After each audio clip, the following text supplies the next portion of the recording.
Good afternoon, and oh, wait, no, it's not afternoon. Okay, I'm gonna back up and start that again. I'm still backing up. I swear I can do this.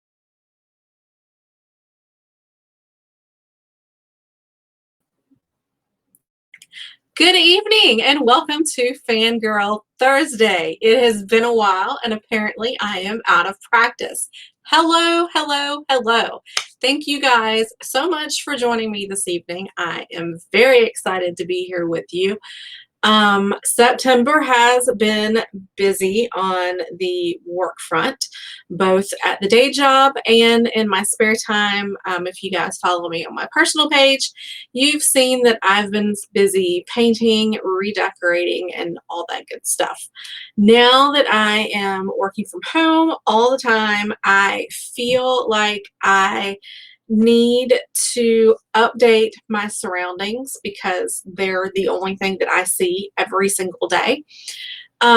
So in that vein, I have, of course, created the office slash library. And then I redid the guest bathroom. That was like the biggest project that I did. So I wanted to kind of get a feel for things before I went into anything else because I never go into the guest bathroom. So if it was horrible, it would be okay. So that was a success, I think. And I moved on to the hallway outside of my office. It got a fresh coat of paint and redid the pictures and things on the walls there. Have some finishing touches to do.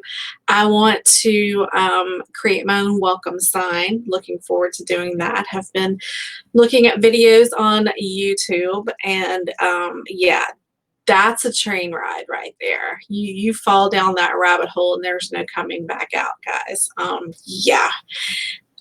There's a whole world of DIY Dollar Tree store finds, and let me tell you, I've been popping in to the Dollar Tree early in the mornings when it's not crowded and grabbing things and then doing little DIY projects at home on the weekend, and it is absolutely addicting.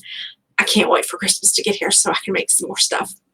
But I digress. That's what I've been doing. I hope you guys have been busy reading and have great books and reviews to share with me as well. Didn't get a lot of reading done in September. Yes. Well, I am off my game. Yeah, did not get a lot of reading done in September. Kind of been in a little bit of a funk. Not because I read anything bad, but because Mary Gray's book, The Girl at the Hanging Tree, it's just got me feeling some type of way, and I haven't been able to move past it in a good way, but I'll move on to that later. Let's dive in with some audio book reviews, and let's see what we've got. We will start with The Girl in Cabin 13 by A.J. Rivers. This is a new to me author, and I gotta say, I loved this series. It is about an FBI agent, and it starts off talking about a case that she's on, and she's undercover, and she just loses her junk. She's undercover, and she's with the bad guy, the perp that she's trying to nail, and she just flips her lid on him. And they make the bust. The guy gets arrested, but she comes close to losing her job, and she's kind of been on desk duty lately. So she kind of gets her break when a suspected serial killer they think is on the loose in a small town called Feather Nest, Virginia. And she gets sent there to investigate this story. But that's just the first layer of FBI agent Emma Griffin. Trouble and despair and heartache follow Emma wherever she goes. Her mother died when she was young. Her father, who was with the CIA, just mysteriously disappears one day. Years later, her fiance breaks up with her and then immediately goes missing, just falls off the grid. So she's kind of unlucky, to say the least. So while she is in this tiny little podunk town in Virginia, investigating what she thinks is a serial killer, she also finds some clues to her past, possibly a connection to her parents. So this story has a lot of layers to it, and that's what I really liked about the story. I felt like there were so many things going on in Emma's life, and the book took time to focus on each individual thing. There were flashbacks to her childhood growing up with her parents, so you kind of got a feel for what it was like for her being a kid, growing up with a mother who was a retired Russian ballet performer. And with her father being in the CIA, of course, they moved around a lot. So she talks about things from her childhood. She talks about her mother passing. She talks about her relationship with her father and ultimately his disappearance. And she touches on a little bit with what's going on with the missing boyfriend as well. All of that is going on in addition to the fact, like I said, she's in this tiny little town in Virginia investigating a serial killer. And her prime suspect is I don't remember now if he was the deputy, if he was the sheriff, or if he was like the police chief, but whichever title he had. Turns out he is her prime suspect. And this story just... This town is harboring a huge secret. None of that is, there's hints of it throughout the story. I'll be honest, I missed them all. I missed every single one of them. I thought I knew what the big secret was and what the reveal was going to be. And I'm going to be completely honest with you, I could not have been more wrong. And that's what makes for a great story. When the author can completely take you by surprise and the reader is left with that moment at the very end. And I'm going to tell you, it was one heck of a moment. Yeah, highly recommend this book. It's The Girl in Cabin 13 by A.J. Rivers, and it is available from Amazon. I can't remember if this one was in Kindle Unlimited or if it was wide, but it is also available on Audible as well. She's a new to me author, and I have already jumped in to book 2 in this series as well, and I will have a review for that in October. So if you like this book and you check it out, make sure you pop back in again because I will be talking about the next one as well. Moving right along to the next audiobook from this month. This is a YA paranormal, deals with witches, and it is called Summoned, and it's by Mckayla Eaton. And in the book Summoned, it deals with witches, and they are, instead of going to a school for witches and wizards, they are tutored. So it is usually just 2 students per tutor. The tutoring is done in the tutor's home. That's a tongue twister. And the students live with the tutor. And normally it's 2 boys or 2 girls. They don't mix the sexes together. In my review, one of the first things that I pointed out is that there was one thing about the story that bugged me. The author point blank points out throughout the story several times that this is not a Harry Potter magic type book, and makes it a point to literally point out and list out the differences between her series, The Demon Summoner, and the Harry Potter series. While the Demon Summoner series struck a chord with me as far as, you know, they're wizards, they're witches, they're learning how to hone their power, that type of thing. There's a big bag ugly out there that they've got to defeat. I mean, come on. Of course, Harry Potter popped into my head. It's just logical. I didn't need the author pointing out to me that they were not the same story. So that was kind of annoying. They are two completely different stories, yes. Do they have a few similarities? Yes. At no point did I feel like that the author was ripping off the Harry Potter series or anything like that. It was that premise on a whole new level. So I didn't feel like she needed to keep pointing out to me that it was not a Harry Potter story. Aside from that, I absolutely enjoyed this story. I will definitely look into continuing the series. This book is Summoned, and it's book 1 in the Demon Summoner series. And book 1 starts off, it opens up with a young witch on a empty baseball diamond in a town in the suburbs, and she summons a demon just to see if she can, and then banishes said demon. But she notices that the kind of like the ripple between the two dimensions doesn't seem to quite close. And when it does, she's not convinced that it necessarily sealed wholly and completely. And so you're left to wonder already, what has this young lady unleashed upon us? And then it leaves that and kind of leaves you wondering what happened, etc. Not to worry, it does come full circle and explain what happens there, etc. And then it goes into 17-year-old Alton, who is living with his tutor, not enjoying being there because he feels like he has outgrown his tutor.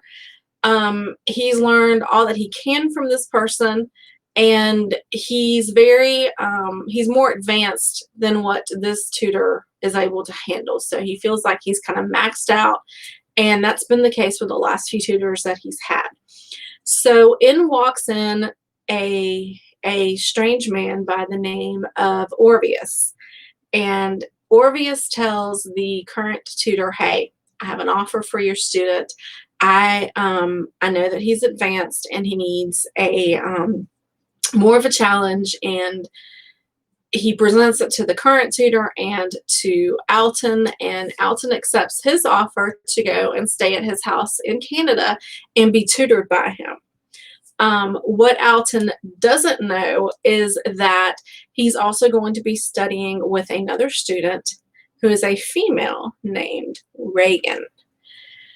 As the story goes on, he finds out that he was brought to Canada under false pretenses, and that there is a demon threatening Orvius and Reagan, and of course now him, and he doesn't even know if he's going to make it to his final examinations to pass his magic's license, or whatever they call it exactly. And so in the first book, basically he finds out that this demon has been summoned, and that he and Reagan have been chosen because they're like the smartest in their class, and they've been chosen to help Orvius and others defeat the demon and banish it away. So really cool concept. I enjoyed the book. Just wish the author hadn't kept pointing out the fact that it wasn't a Harry Potter book. But aside from that, I enjoyed it. It piqued my intrigue, and I will, it ended with just a little bit of a cliffhanger, enough to make me want to go out and look for the next book. And again, this one is on Audible and Amazon as well. And I'm sorry, I didn't make a note to see if it was available in KU or Y, but you can check it out. Moving along from there, I also dove into a couple of new releases this month.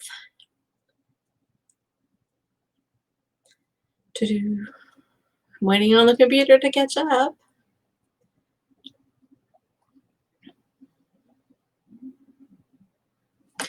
Sisters of the Moon is by Alexandrea Weis, and I apologize if I'm not saying her last name correctly. That's how we pronounce it in Georgia.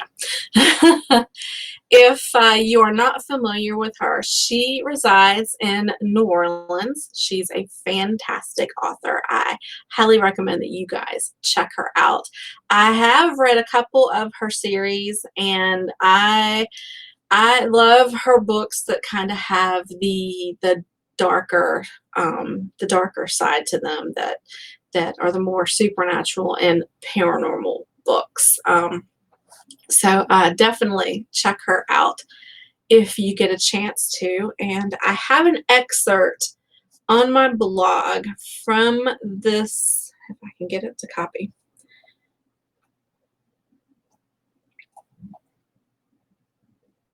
There we go. Yes. I've been having computer issues for the last week, and it's been my internet. So hopefully if that went through. I just posted a link here in the comments for you guys. Yes, I do see it. I posted a link for you nope, that's the wrong link. That's the link to the blog so that you can check out all the books and reviews that I talk about here tonight. I have an excerpt from her book, Sisters of the Moon. There we go. There's an excerpt on the blog as well from Sisters of the Moon if you're interested in going back and checking it out as well. This was a really creepy book. The cover is amazing, first of all. It definitely captures the essence or the spirit, so to speak, of the story, and I enjoyed it a lot. If you are a fan of witches and supernatural and werewolves, this is quite a unique tale of the werewolf story, something that I haven't heard before. The author weaves together religion and myth into this brand new werewolf legend. It's dark and mysterious. The girls land on this dark and mysterious and foreboding island, and they are taken to this convent full of beautiful young nuns, which they find a little disturbing. And there with the nuns is a clouder of cats just roaming the halls. One of the things that I loved about this story was that when I wrote my review, I got to include a clouder of cats, because when does one ever use that terminology? So it made me very happy. Just wanted to point that out. I think this is definitely going to become a horror classic that I refer back to each year when I talk about my spooktacular books of October. And I thought it was a really cool story. It was different than anything else that I've read on this particular subject. Just to tell you guys a little bit about it. A monstrous fate will turn a girl into a legend. On an island where the Sisters of the St. Gertrude abide, a destitute Moor named Dora arrives. Sold for taxes, she and her two companions tend to the nuns and their collections of cats. At night, she comes to the library for details of the order of the remote island and the beast howling outside her window. But when a prank reveals the sisters' gruesome secret, she is forced to accept a new fate. Bestowed an unearthly power, she must choose between life as a nun or living among the monsters beyond the Covenant walls.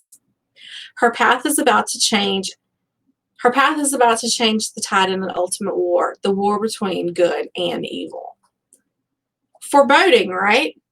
Sounds awesome, right? I highly recommend it. This is a fantastic author. If you follow her on Facebook, you will probably see that she has a furry little coon named Rodney, and she's always posting on there about his antics. And that's actually the way that I discovered her initially. a friend of a friend or something told me about her page, and I checked her out, and I started stalking her because I loved seeing the photos of her little chihuahuas, and she's always telling crazy stories about her raccoon and also about her bird, and they are just hilarious. She is a habitat, what's the word I'm looking for?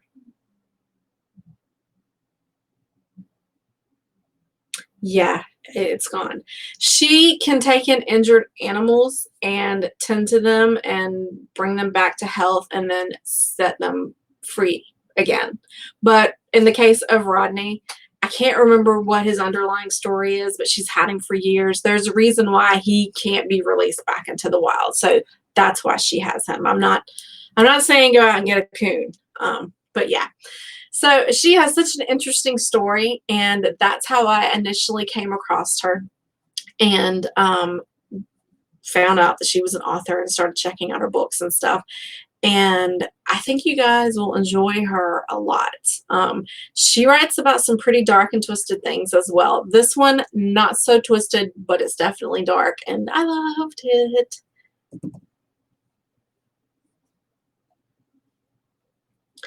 Okay, this one I have been waiting to talk about for like a week now.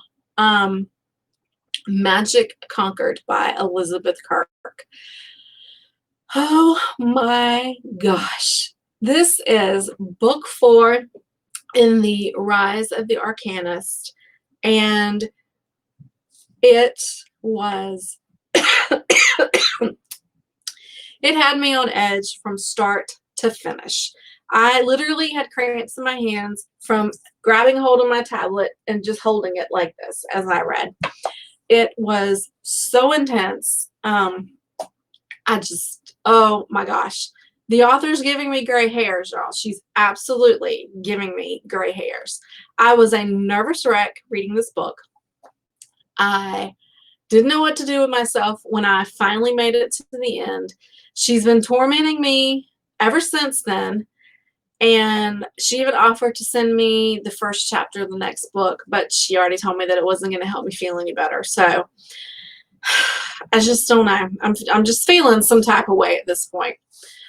If you are not reading this series, I don't know what's wrong with you. You need to be reading this series. It's an awesome series.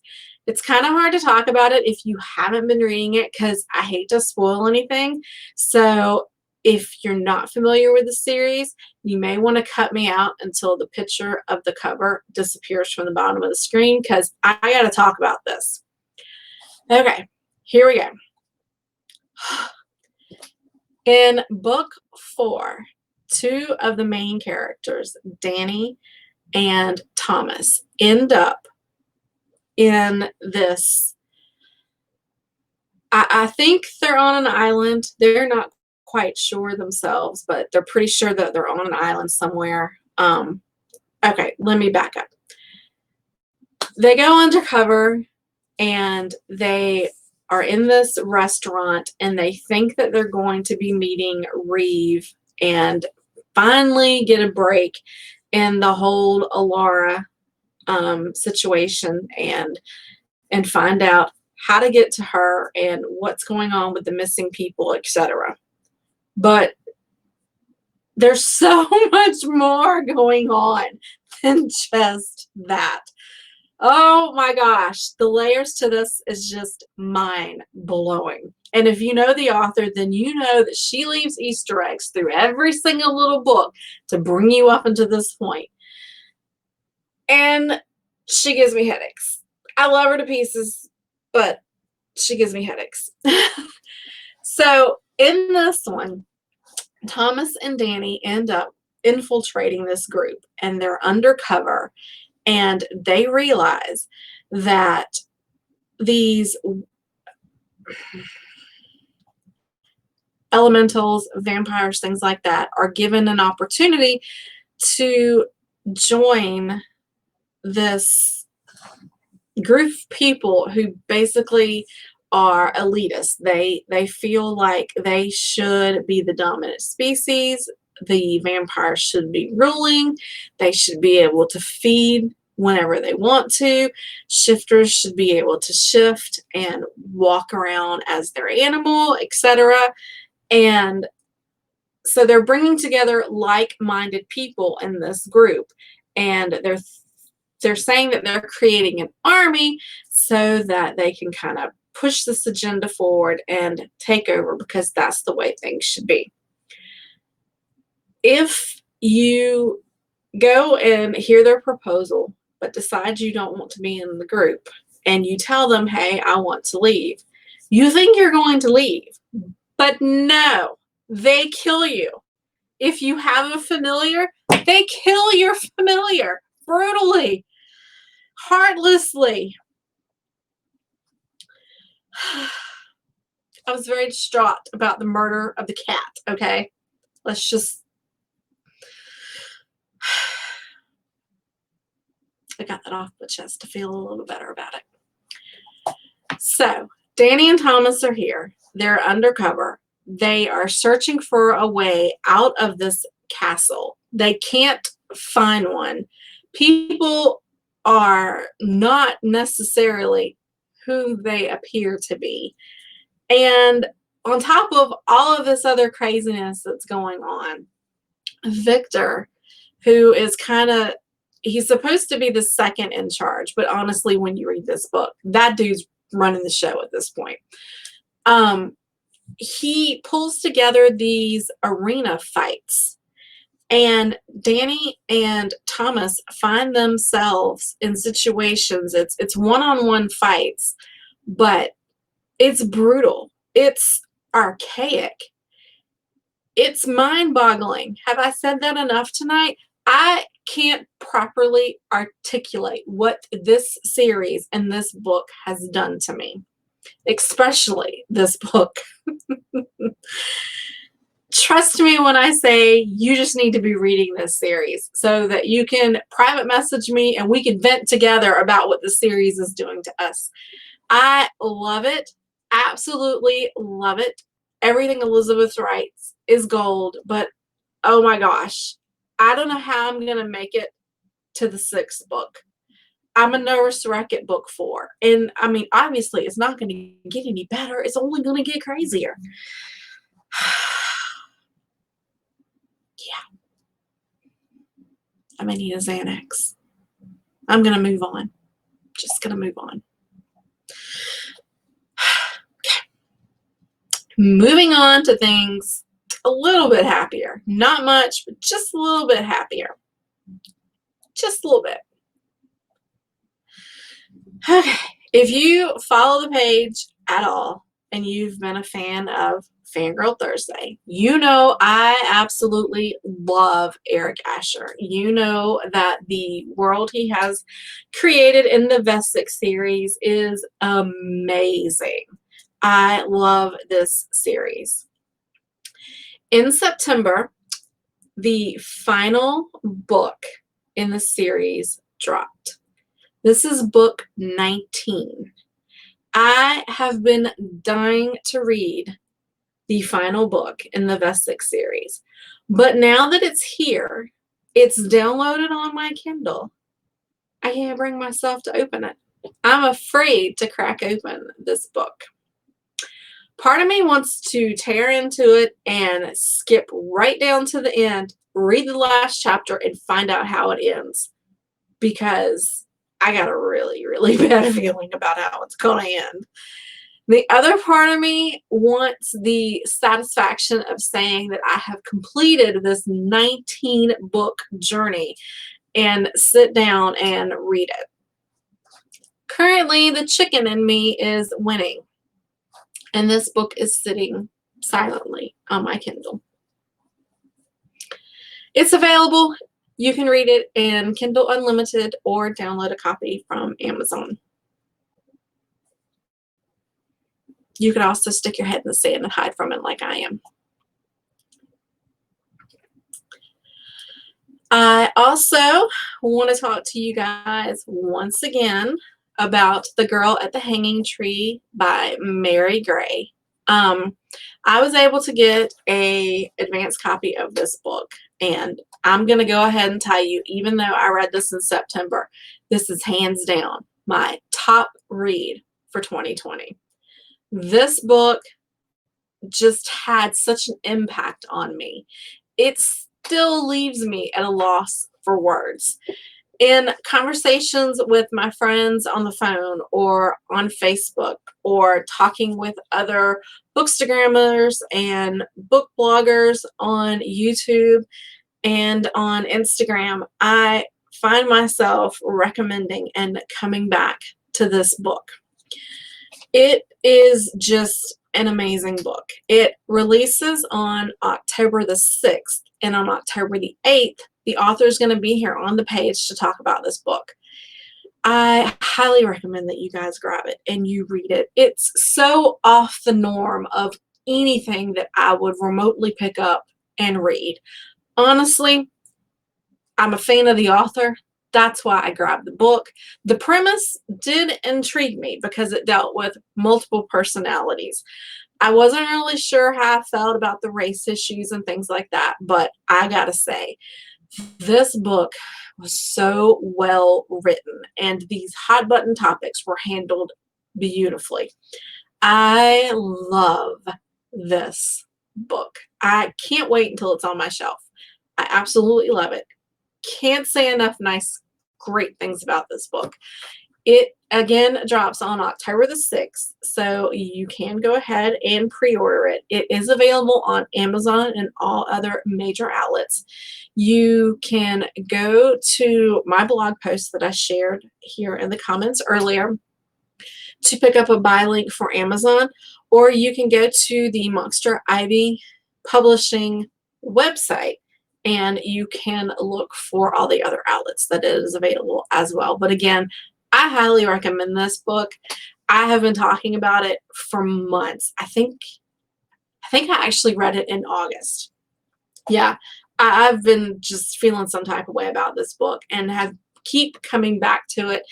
And I do plan on sitting down next week and reading it again just to see what clues I missed the first time around, for one, and to have it fresh in my mind again so when the author comes on, we can really dive into it. Definitely recommend this book. And that's The Girl at the Hanging Tree by Mary Gray. Okay, last but not least, I wanted to let you guys know, if you are a fan of the Rise of the Arcanist series from Elizabeth Kirk, you can go over to Amazon. The link is available in the blog post that I shared earlier, and you can see the cover, read the blurb, and pre-order the next book in the series. The author has not revealed any of that information on her page. I'm totally throwing it out there for you now. There you go. Also, just to give you an update on the Fear the Reaper series by Stacy Rourke, that third book in the series, normally those books are dropping, I think, on the 25th or 26th of the month. Stacy had her mother in town and some other things going on, so the release date for book 3 in the Fear the Reaper series has been pushed forward by probably a week or 2. Make sure you stay tuned to the page, or you check out Stacy's page to get more additional information on when that will be releasing. Now, going into the month of October, I like to focus on spooky reads here on the page. So I have a stack of books here. I don't know that I'm going to get through all of them, but we'll see. But this is my challenge for myself for my October spooky reads. Now, I'll be featuring books throughout the month on the blog, and it will be past books that I've read from other authors who also write in the horror horror genre. And giving you guys some great ideas for books to read for the month. I have already started this one. It's Harmony House by Nick, and I don't know if that's Sheaf or Sheaf, but anywho, that's what I'm reading. This book has a Stephen King's Carrie kind of feel to it.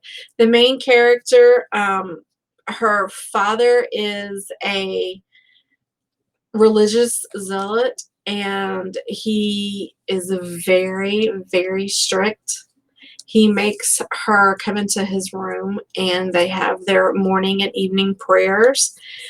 It hasn't really explained yet, but she seems to have some kind of kinetic ability. When she gets angry, things will happen.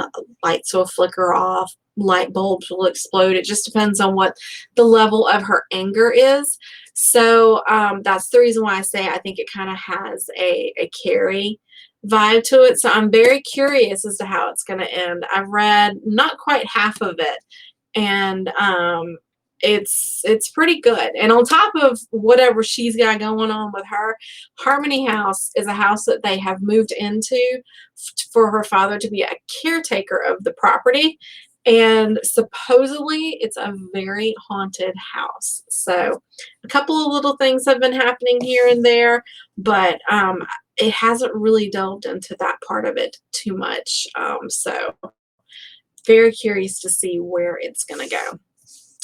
I am not going to try and say this next author's last name. Her first name is Dawn, and the book is called And the Trees Crept In. I started reading this several months ago. I made it about 26 pages in, and it was running a little slow for me. So I'm definitely going to give it another shot. You guys know that I love author Kelly Martin, who writes tons of horror. And she's a huge fan of this particular author. And this is actually on her list of books to read for October as well. So we'll see how well that goes. And then I also have the Chrysalis, which I picked up in a book haul last month. And again, another horror book. It's supposed to be similar to the Amityville, if you guys remember that movie. I love horror movies. So looking forward to getting into that one as well. And then I also have the Hazelwood by Melissa Albert.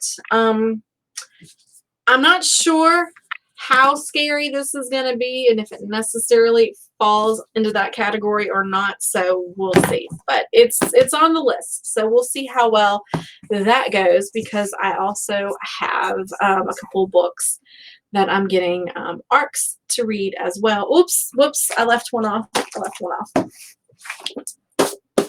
Didn't mean to leave her off. I am also diving into Deep into the Hollow by Brandy Nicole. This is actually an old cover, so if you look her books up on Amazon, you will see a beautiful new cover. Not that there was anything wrong with this one. I love this one, but the new covers are pretty stunning. I am checking this one out both with Audible, and then I have the print as well. So I'm listening to it during the day and then reading some more of it at night. And I just got started on this one. Hadn't got really that far into it, but definitely has a creepy vibe to it. So we'll see how well that goes. Now, last but not least, before I leave you guys, I wanted to share a couple of things with you. I'm going to put some links here in the group for you guys. Here we go. This first link is to a Facebook group called True Moon Designs, and I am sharing that with you because the owner, Carol, she was part of an auction that was on Facebook raising money for a fellow book nerd who had fallen on hard times and needed some assistance. So I was able to get this beautiful, let me turn that light off so you guys can see this a little better. It's got that glare. But This is a 10-ounce tumbler. I was able to pick the colors and the wording, and then check it out. It's got the Two Girls and a Book logo on there as well. It turned out really great, and I love it. These make great gifts for birthdays, Christmas coming around the corner, anything like that. So definitely check out her page if you are interested in getting a tumbler or other gift made. Of course, you guys know how much I love these cups. They keep ice. I've had this one keep ice for like 2.5 days. It's great. And I got this one from my book bestie and my best friend, Charlene, over at Monograms from Charlene. So you guys have seen me share stuff from her several times. And then I stumbled across, I got tagged in a post. Honestly, I didn't even realize what it was I was commenting on, but lo and behold, I was able to win a tumbler. So I want to share Jana's information with you. I got this great little card in the mail from her as well. She has an Etsy shop called Sassy J's Crafting, or you can find her on Facebook under Sassy J's Crafting as well. But look at this beautiful wood grain cup, and if you look closely in there, I know there's a glare. It doesn't like me. It doesn't like me at all. But there is an owl in the wood grain.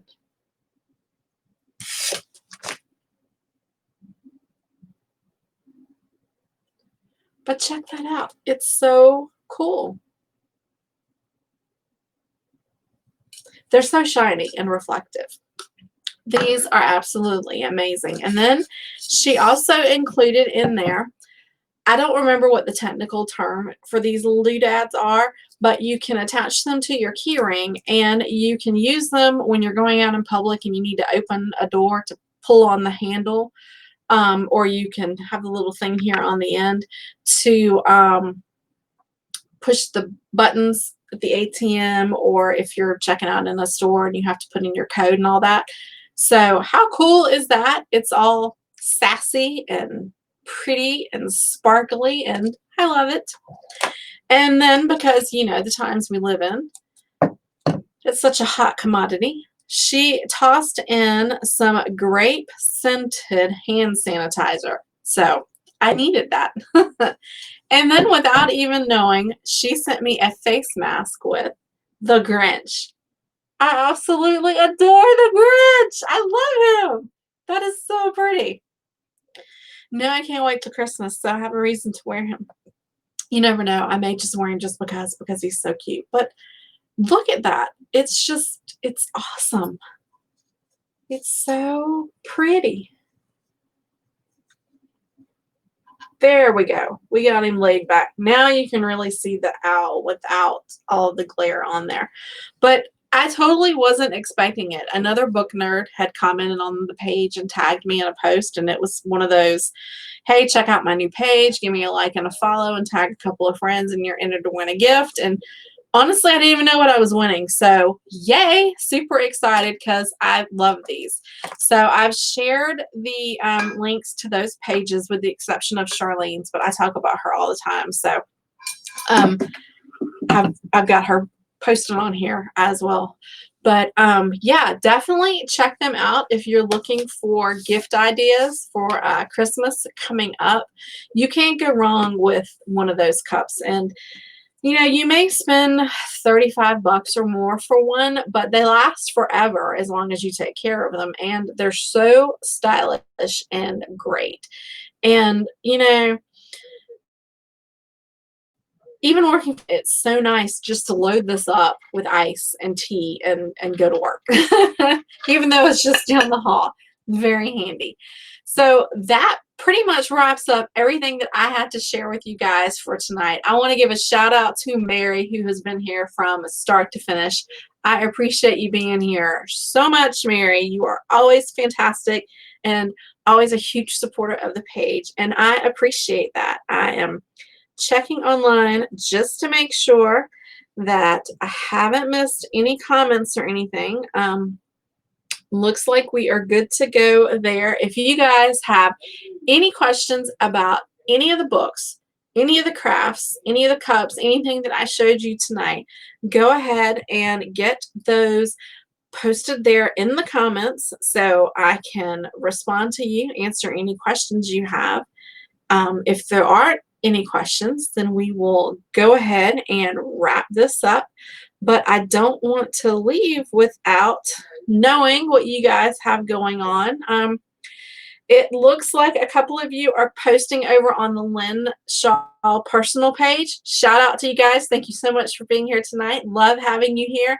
It isn't posting on the Be Live page that I'm on, so I wasn't aware that anyone was here except for Mary. Thank you guys so much for being here. I'm scanning through those comments now. Hi, Elizabeth. I figured you were out there lurking somewhere because you knew I was going to talk about your book.